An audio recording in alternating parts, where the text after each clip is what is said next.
Hello students, welcome to you new star classes. This is Mohanlal Jangir. देखिए, हमने पिछले video में डिस्कस किया था परावैद्युतांक या डाइलेक्ट्रिक कांस्टेंट के बारे में हमने अध्ययन कर लिया था। अब देखिए, आज का जो हमारा टॉपिक है ये चलेगा बहुल आवेशों के बीच बल एवं अध्यारोपण का सिद्धांत या फिर force between many charges and superposition principle. देखिए विद्यार्थियों, इस अध्यारोपण के सिद्धांत की आवश्यकता हमें क्यों पड़ती है। जैसे मान लीजिए ये हमारे पास दो आवेश हैं, पहले आवेश का परिमाण है Q1 और दूसरे आवेश का परिमाण है Q2। अब देखिए विद्यार्थियों, इन दोनों के बीच लगने वाले बल का मान हम कूलाम के नियम की सहायता से ज्ञात कर सकते हैं। क्या था कूलाम का नियम कि दो बिंदु आवेशों के बीच लगने वाले बल का जो मान है वो समानुपाती होता है इन आवेशों के परिमाण के गुणनफल के और व्युत्क्रमानुपाती होता है इनके बीच की दूरी के वर्ग के।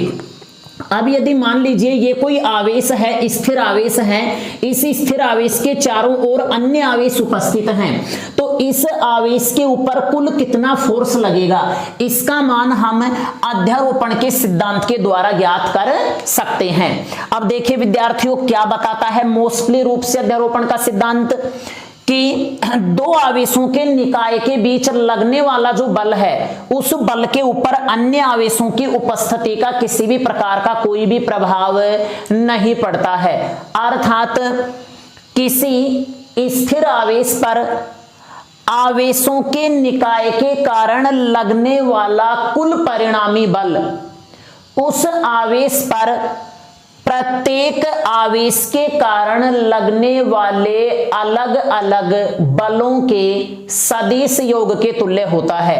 अर्थात जैसे मान लीजिए ये हमारे पास कोई परीक्षण आवेश है, इस आवेश के ऊपर ये पहला जो आवेश है ये 5 न्यूटन फोर्स लगा रहा है, ये जो दूसरा आवेश है ये 8 न्यूटन फोर्स लगा रहा है, तीसरा जो आवेश है ये 7 न्यूटन फोर्स लगा रहा है।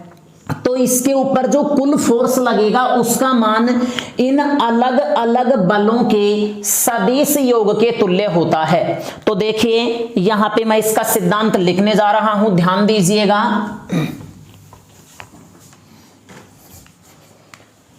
इस सिद्धांत के अनुसार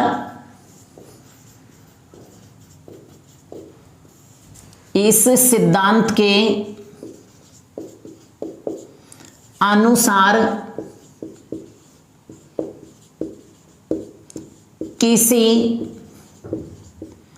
स्थिर आवेश पर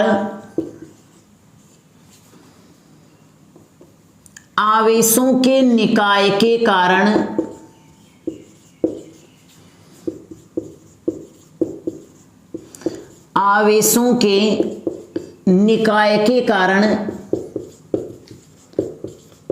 लगने वाला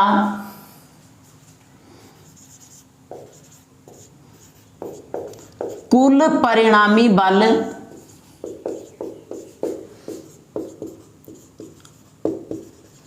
उस आवेश पर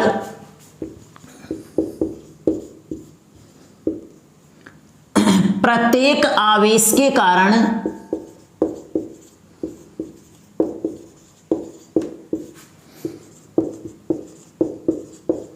लगने वाले अलग अलग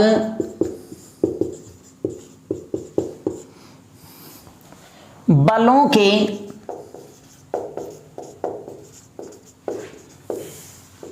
सदिश योग के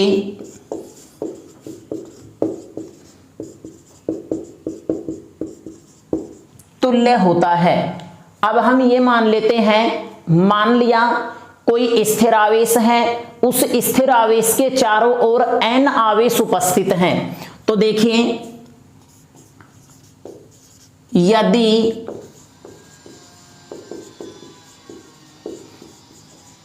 किसी स्थिर आवेश पर n आवेशों के निकाय के कारण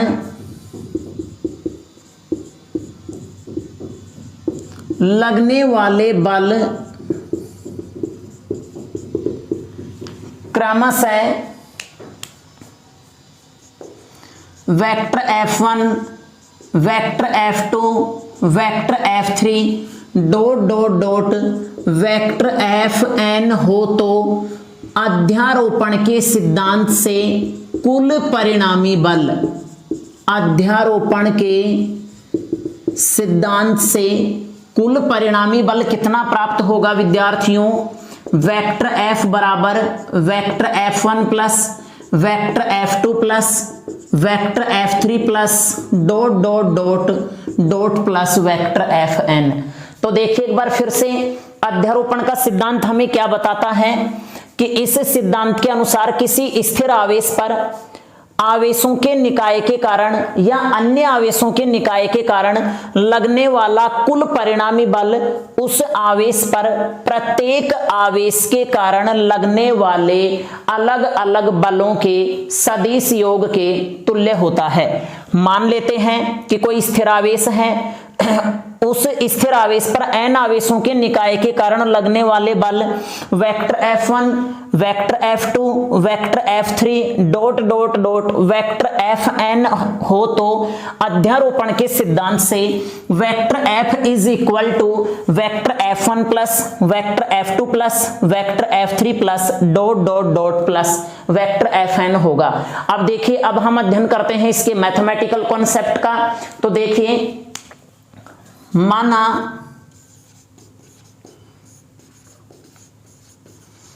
किसी स्थिर आवेश Q0 के चारों ओर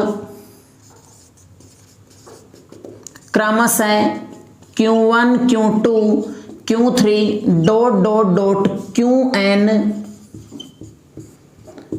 आवेश उपस्थित हैं।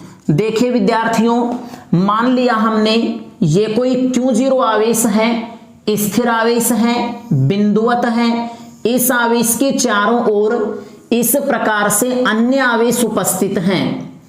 अब देखिए, इस आवेश का परिमाण Q1 मान लिया, इसका Q2 मान लिया, इसका Q3, इसी प्रकार से nवें आवेश का परिमाण हमने मान लिया Qn। अब देखिए, Q1 आवेश और Q0 आवेश सेम प्रकृति के हैं, तो Q1 Q0 के ऊपर रिफ्लेक्शन फोर्स लगाएगा। अब प्रश्न ये उठता है कि इस फोर्स का मान किन किन राशियों के ऊपर डिपेंड करेगा?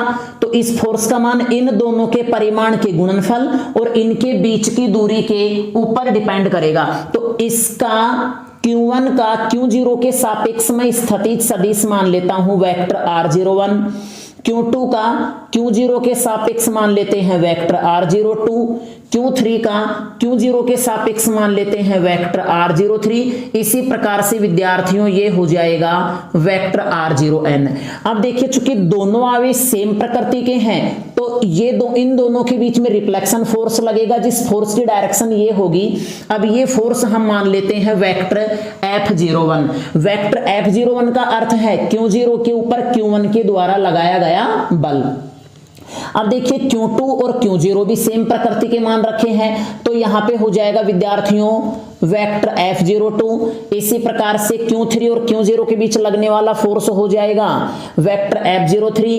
Qn और Q0 के बीच लगने वाला फोर्स हो जाएगा वेक्टर F0n। तो देखिए, माना किसी स्थिर आवेश Q0 के चारों ओर क्रमशः Q1, Q2, Q3 dot dot dot Qn आवेश उपस्थित हैं, जिनके Q0 के सापेक्ष स्थितिज सदिश क्रमशः vector R01, vector R02, vector R03 dot dot dot vector R0n व Q0 पर लगने वाले बल क्रमशः vector F01, vector F02 vector F03 dot dot dot vector F0n हो तो अध्यारोपण के सिद्धांत से, ध्यान दीजिएगा, अध्यारोपण के सिद्धांत से सुपरपोजिशन प्रिंसिपल क्या कहता है, vector F is equal to vector F01 plus vector F02 plus vector F03 plus dot dot dot plus vector F0n। अब यहां देखिए vector F is equal to F01 का मान क्या रखेंगे, F01 है इन दोनों के बीच लगने वाला रिफ्लेक्शन फोर्स, तो मैं यहां पे रख सकता हूं कि Q0 Q1 upon R01 square into में R01 कैप। देखिए विद्यार्थियों, R01 कैप एकांक सदिश है, यूनिट वेक्टर है, जो लगने वाले रिफ्लेक्शन फोर्स की साइड डायरेक्शन को शो करता है, दिशा को प्रदर्शित करता है कि इसकी जो दिशा है वो Q1 से Q0 की ओर होगी, प्लस F02 का मतलब है Q2 और Q0 के बीच लगने वाला रिफ्लेक्शन फोर्स के Q0 Q2 अपॉन में R02 स्क्वायर इंटू में R02 कैप, प्लस F03 का मान क्या रखेंगे कि Q0 Q3 अपॉन में R03 स्क्वायर इंटू में R03 cap, plus dot dot dot F0n का मान रखेंगे कि Q0 Qn अपॉन में R0n स्क्वायर इंटू में R0n कैप। अब देखिए विद्यार्थियों, इनमें से के Q0 कॉमन आ रहा है सब में, तो कॉमन लेते हैं तो देखिए मान क्या प्राप्त होगा, vector F is equal to K Q0 common लेते हैं, के Q0 तो अंदर क्या बचेगा, Q1 अपॉन में R01 स्क्वायर इंटू में R01 cap, plus Q2 upon में R02 स्क्वायर इंटू में R02 cap, plus Q3 upon में R03 स्क्वायर इंटू में R03 cap, plus dot dot dot आप स्वयं लिख लेना यहां पे Q3 अपॉन में R03 स्क्वायर इंटू में R03 कैप, प्लस इसी प्रकार से डॉट डॉट डॉट। देखिए यहां पे क्या बचेगा, Qn अपॉन में R0n स्क्वायर इंटू में R0n कैप। अब देखिए विद्यार्थियों, यदि ये निकाय निर्वात में उपस्थित हो तो, यदि यह निकाय निर्वात में उपस्थित हो तो, देखिए विद्यार्थियों निर्वात के लिए के का मान होता है 1/4 पाई एप्सिलॉन 0, तो F बराबर में होगा 1/4 पाई एप्सिलॉन 0, ये एज इट इज रहेगा Q0। और यहां पे देखो मैं इसको शॉर्ट में इस प्रकार से लिख सकता हूं क्योंकि ये सभी राशियां यहां पे जुड़ रही हैं। जुड़ने का मतलब है यहां पर हम या तो समाकलन करेंगे या सिग्मा करेंगे, सिग्मा के स्थान पर हम समेशन चिन्ह का प्रयोग करेंगे। कैसे, समेशन QI अपॉन में R0I स्क्वायर इंटू में R0I कैप, I का मान 1 से और n तक होगा। तो देखिए ये जो समीकरण 1 प्राप्त हुआ है यह अध्यारोपण के सिद्धांत के द्वारा विभिन्न आवेशों के निकाय के कारण किसी परीक्षण आवेश पर लगने वाले बल को प्रदर्शित करता है। अब देखिए विद्यार्थियों, यहां पर आप चाहो तो वेक्टर R0I का मोड ले सकते हैं, हम परिमाण ले सकते हैं। अब देखिए यदि मान लीजिए ये कोई आवेश है और यहां पर दो आवेश इस प्रकार से उपस्थित हैं, ये आवेश तो इसके ऊपर इस प्रकार से फोर्स लगा रहा है और दूसरा आवेश इसके ऊपर इस प्रकार से फोर्स लगा रहा है, तो देखिए इसके ऊपर कुल परिणामी जो फोर्स लगेगा उसको हम किस प्रकार से ज्ञात करेंगे, उसको ज्ञात करेंगे हम समांतर चतुर्भुज के नियम से, सदिश संयोजन संबंधित समांतर चतुर्भुज नियम से, जिसका अध्ययन आपने कक्षा 11 में कर लिया है। तो देखिए इसका एज इट इज स्क्रीनशॉट लेकर के इसे उतारिएगा, फिर इसके जस्ट पश्चात हम एक न्यूमेरिकल करवाएंगे।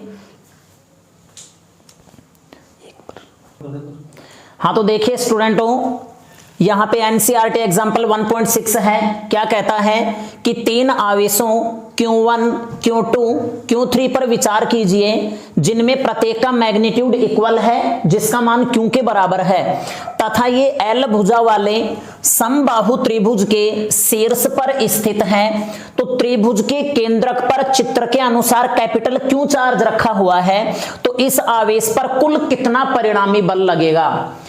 देखिए बड़ा अच्छा क्वेश्चन है, ध्यान दीजिएगा। जैसे मान लीजिए ये बिंदु जो A है इसके ऊपर तो Q आवेश है, Q1 है, B के ऊपर Q2 है और C के ऊपर Q3 है। तीनों का जो मैग्नीट्यूड है वो इक्वल है, स्मॉल q के बराबर है, और इनके केंद्रक के ऊपर O के ऊपर कैपिटल Q आवेश रखा हुआ है, तो इसके ऊपर कुल कितना परिणामी बल लगेगा, ये मान हमें ज्ञात करना है। तो देखिए विद्यार्थियों, हम 1 बाय 1 विचार करेंगे। ये जो बिंदु A के ऊपर जो स्मॉल q आवेश है, हम ये मान के चलते हैं कि दोनों सेम नेचर के हैं। अगर सेम नेचर के नहीं होते तो इनमें से एक को पॉजिटिव या एक को नेगेटिव दर्शाता क्वेश्चन में, लेकिन हमें यहाँ पर किसी भी प्रकार के कोई भी साइन का यहाँ पे उपयोग नहीं किया, तो दोनों ही हम सेम नेचर के मान के चलेंगे। तो देखिए इन दोनों के बीच में जो रिफ्लेक्शन फोर्स लगेगा उसकी साइड डायरेक्शन क्या होगी। ये जो स्मॉल q चार्ज है ये कैपिटल Q चार्ज को इस साइड में रिपल करेगा, तो हम ये मान लेते हैं कि ये करेगा वेक्टर F1 फोर्स से रिपल करेगा। अब यहां देखो ये जो बिंदु B के ऊपर जो Q2 या Q चार्ज रखा हुआ है, ये भी इसको इस प्रकार से प्रतिकर्षित करेगा, इसकी साइड डायरेक्शन ये होगी, इसको हम मान लेते हैं वेक्टर F2। इसी प्रकार से बिंदु C के ऊपर जो ये स्मॉल q चार्ज है, ये कैपिटल Q चार्ज को इस CO की डायरेक्शन में प्रतिकर्षित करेगा, और इसका हम मान लेते हैं वेक्टर F3। अब देखिए इसके ऊपर कुल परिणामी कितना बल लगेगा, तो ये हम आवेशों के अध्यारोपण के सिद्धांत से ज्ञात कर सकते हैं। Vector F is equal to vector F1 plus vector F2 plus vector F3। लेकिन यहां पे ध्यान दीजिएगा, F2 और F3 जो हैं ये दोनों बल समांतर चतुर्भुज की क्रमागत आसन भुजाओं को प्रदर्शित करते हैं, और हमने कक्षा 11वीं में सदिश संयोजन संबंधित समांतर चतुर्भुज के नियम में अध्ययन कर लिया है कि यदि समांतर चतुर्भुज की दो आसन भुजाओं को दो सदिशों से निरूपित किया जाए तो इनके कटान बिंदु से निकलने वाला जो विकर्ण है वो परिणामी सदिश के परिमाण व दिशा को रिप्रेजेंट करता है। अब यहां ध्यान दीजिएगा विद्यार्थियों, A और O के ऊपर, A और O के बीच जो फोर्स लगेगा उस फोर्स का मान इन आवेशों के परिमाण के साथ साथ बीच की दूरी के ऊपर भी डिपेंड करेगा, A O के ऊपर भी डिपेंड करेगा। इसी प्रकार से B और O के बीच लगने वाला रिफ्लेक्शन फोर्स B और O के बीच डिपेंड करेगा। इसी प्रकार से C और O के बीच जो प्रतिकर्षण बल लगेगा उसका मान इन दोनों बिंदुओं के बीच की दूरी पर निर्भर करेगा। अब देखो, ना तो हमारे पास AO का मान है, ना BO का मान है और ना CO का मान है। हम ये जानते हैं कि किसी समबाहु त्रिभुज का जो अंतः केंद्र होता है, किसी समबाहु त्रिभुज का जो केंद्रक होता है वो इन माध्यिकाओं को इस बिंदु O के ऊपर समत्रिभाजित करता है, अर्थात AO का मान OB के बराबर होगा और OC के बराबर होगा। लेकिन प्रश्न ये उठता है कि हम AO, OB और OC का मान ज्ञात कहां से करें। तो देखिए विद्यार्थियों, हम ये जानते हैं कि AO, OB और OC जो हैं ये AD के 2/3 भाग के बराबर होती हैं। तो सबसे पहली बात ये आती है कि हमें AD का मान ज्ञात करना होगा। इसके लिए अब देखो AD का मान हम किस प्रकार से ज्ञात करें, चूंकि ये समबाहु त्रिभुज है तो इसका ये जो कोण है ये 60 डिग्री होगा, लेकिन किसी समबाहु त्रिभुज की जो माध्यिका होती है वो उस कोण को समद्विभाजित करती है। आपने कक्षा 9th में अध्ययन कर लिया था। तो देखो ये जो कोण है ये आपका होगा 30 डिग्री, ये कोण भी आपका कितना होगा 30 डिग्री। हमें मान किसका ज्ञात करना है, AD का। तो यहां ध्यान दीजिए, चूंकि माध्यिका AD BC भुजा पर लंब होती है, ये प्रमेय भी आपने कक्षा 9th में अध्ययन कर लिया है इसका। अब देखो जब ये लंब है तो ये समकोण त्रिभुज हो गया, और समकोण त्रिभुज में देखिए इस कोण के सामने की जो भुजा है वो लंब होगी, और इस लंब के संलग्न भुजा है ये आधार होगी, और 90 डिग्री सामने की जो भुजा है वो कर्ण होगी। हमें मान विद्यार्थियों आधार का ज्ञात करना है, कर्ण का मान दे रखा है, आधार का मान ज्ञात करना है, तो आधार बटा में कर्ण कोस को निरूपित करेगा। तो यहां देखें, इसीलिए समकोण त्रिभुज ABD में देखिए विद्यार्थियों, ABD में कोण के सामने की भुजा लंब, ये भुजा आधार और ये भुजा कर्ण। तो यहां पे मैं इसे लिख सकता हूं cos 30 is equal to cos 30 is equal to क्या होगा, AD अपॉन में AB। AD का मान हमें ज्ञात करना है, और AB का मान किसके बराबर में है, L के बराबर में। तो यहां देखें AD बराबर में हो जाएगा L इंटू में cos 30, और value of cos 30 is equal to होता है √3/2 के। तो देखिए विद्यार्थियों यहां पे हम cos 30 की वैल्यू रखेंगे √3/2 L। ये यहां पर हमारे पास किसका मान प्राप्त हो गया है, AD का मान प्राप्त हो गया है। अब देखिए कक्षा 9th में आपने ये प्रमेय भी पढ़ी है, चूंकि समबाहु त्रिभुज की माध्यिकाएं केंद्रक पर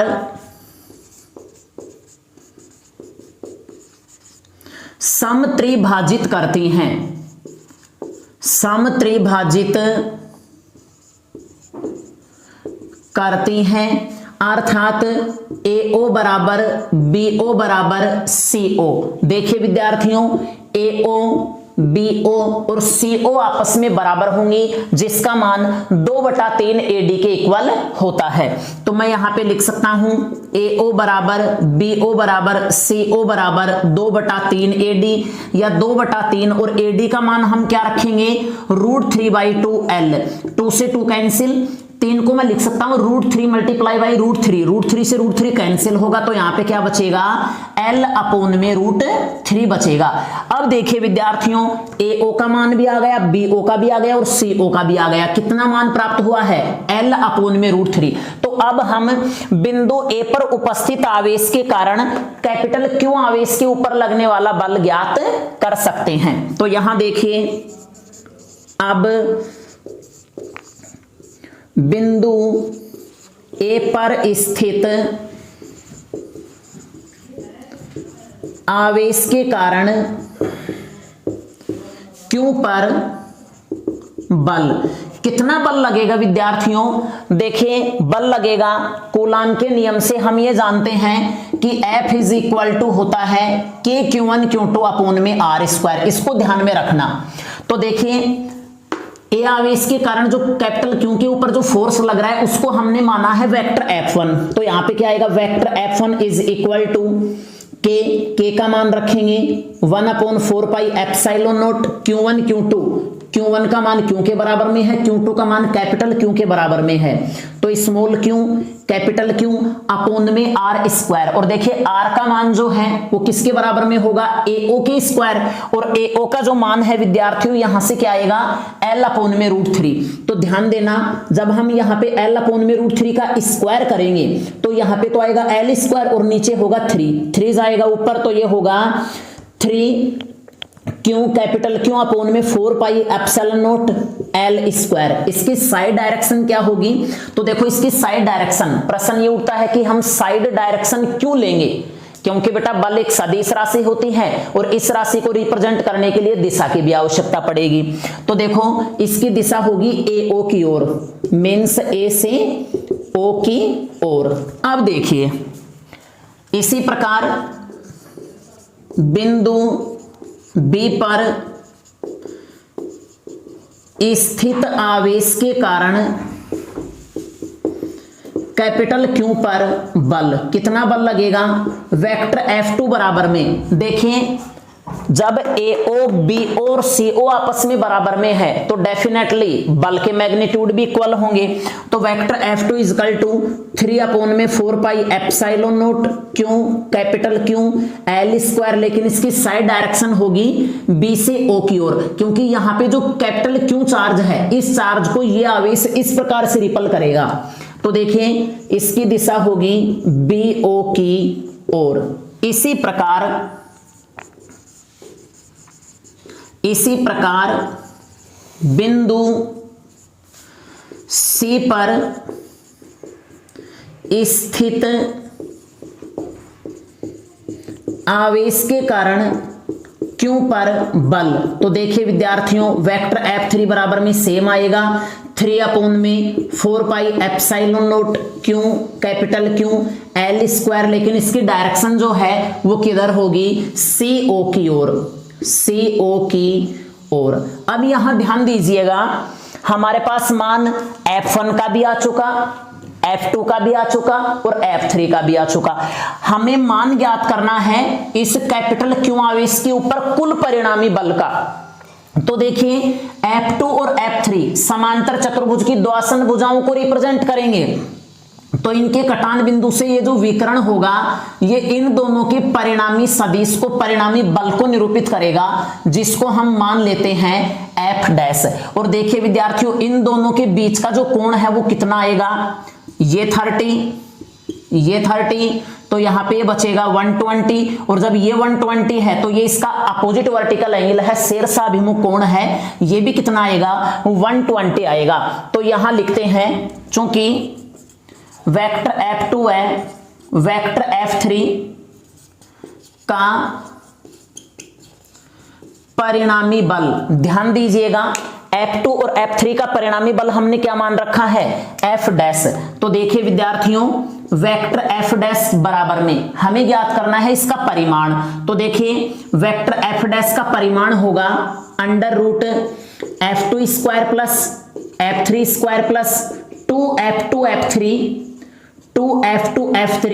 कोस थीटा।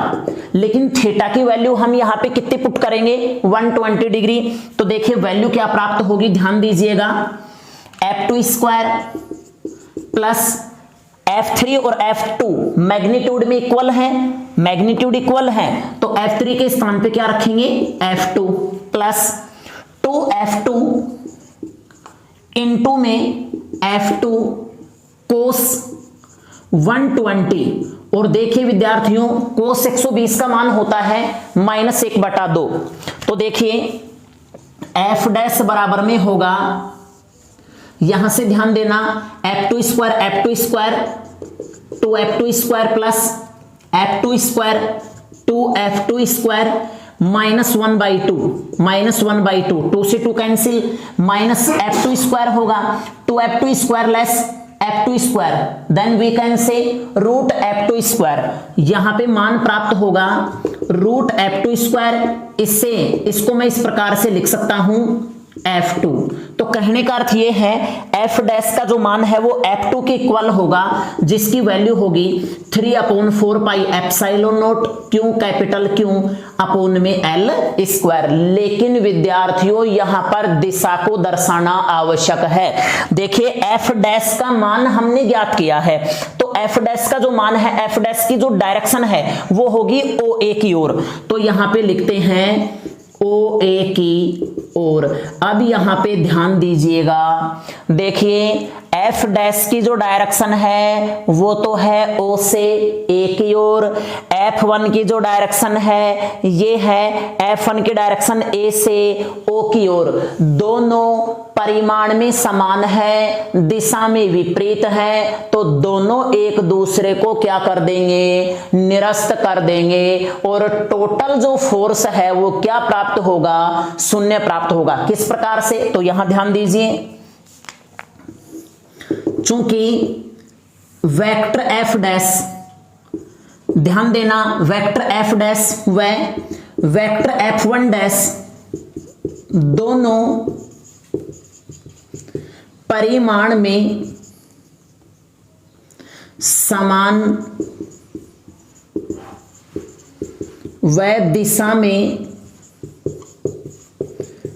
विपरीत है, इसीलिए vector F T total force होगा vector F dash plus minus vector F one. अब यहां देखो इन दोनों का मैग्नीट्यूड इक्वल है, vector F T is equal to vector F dash का जो मान है वो क्या प्राप्त हुआ है, ये मान प्राप्त हुआ है 3/4 pi epsilon note capital Q small Q L square minus F1 का मान क्या है, F1 का मान यहां से देखना मान है 3 capital Q small Q 4 pi epsilon note L square, इसमें से ये घट गया तो यहां पर टोटल फोर्स जो है वो क्या प्राप्त हो गया, 0 प्राप्त हो गया। तो देखिए विद्यार्थियों यहां पर शून्य प्राप्त करने के लिए हमें कितनी मेहनत करनी पड़ी, लेकिन ध्यान रहे यदि आपके टॉपिक्स के कंसेप्ट क्लियर हैं तो ये न्यूमेरिकल बिल्कुल इजी है, और यदि आपके कंसेप्ट क्लियर नहीं है तो ये जो टॉपिक है ये आपको नहीं आएगा। तो ध्यान रहे कूलाम का नियम अच्छे से पढ़ना है और इस टॉपिक को भी ध्यानपूर्वक देखना है। उम्मीद करता हूं कि आपको ये क्वेश्चन समझ में आया होगा। यदि नहीं क्वेश्चन समझ में आया है तो आप कमेंट बॉक्स में जाके कमेंट करके मेरे को बता सकते हैं कि सर यह टॉपिक समझ में नहीं आया है। यदि आपको यह टॉपिक अच्छा लगा है तो लाइक, सब्सक्राइब और शेयर करना न भूलें। इसी के साथ धन्यवाद।